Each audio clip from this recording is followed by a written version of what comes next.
Good morning and welcome to my channel Rumi's life. অনেক দিন পর আবার সকলকে ব্লগে স্বাগত জানাই। আজ হচ্ছে রবিবার আর এটা হচ্ছে সকালের ভিউ। তো সকালবেলা এত সুন্দর একটা ভিউ এনজয় করার পর আমি জাস্ট ফ্রেশ হয়ে এলাম রান্নাঘরে। অনেক দিন পর ইচ্ছে হলো যে সকালবেলা একটু চা করে খাওয়া যায়। তো বেসিক্যালি সেই রকম চা খাওয়া হয় না, বাট ইচ্ছে হলে অবশ্য লাল চাটাই প্রেফার করি। আর একটু লাল চায়ের মধ্যে যদি আদার ফ্লেভার দেওয়া হয়, আরে বাহ, তাহলে তো বেশ ভালোই হয়। তো নিজের জন্য এক কাপ চা করাই যায়।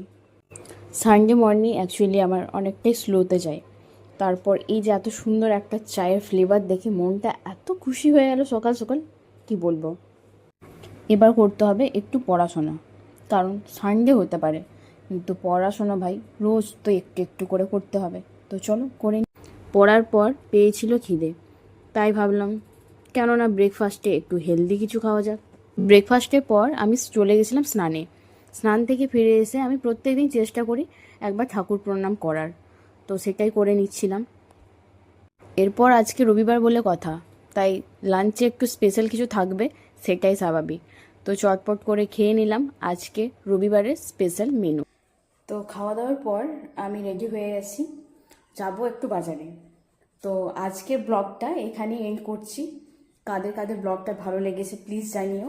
আর অবশ্যই চ্যানেলটাকে সাবস্ক্রাইব তো করতে হবে এবং জানাতে হবে কমেন্টস করে যে ভালো লাগছে কিনা। আর নিত্য নতুন আরও নতুন নতুন কিন্তু ব্লগ আমাদের এই চ্যানেলে আসতে শুরু করবে। তো প্লিজ সবাই সাপোর্ট করো। আজকের ব্লগটা এখান পর্যন্ত। টাটা।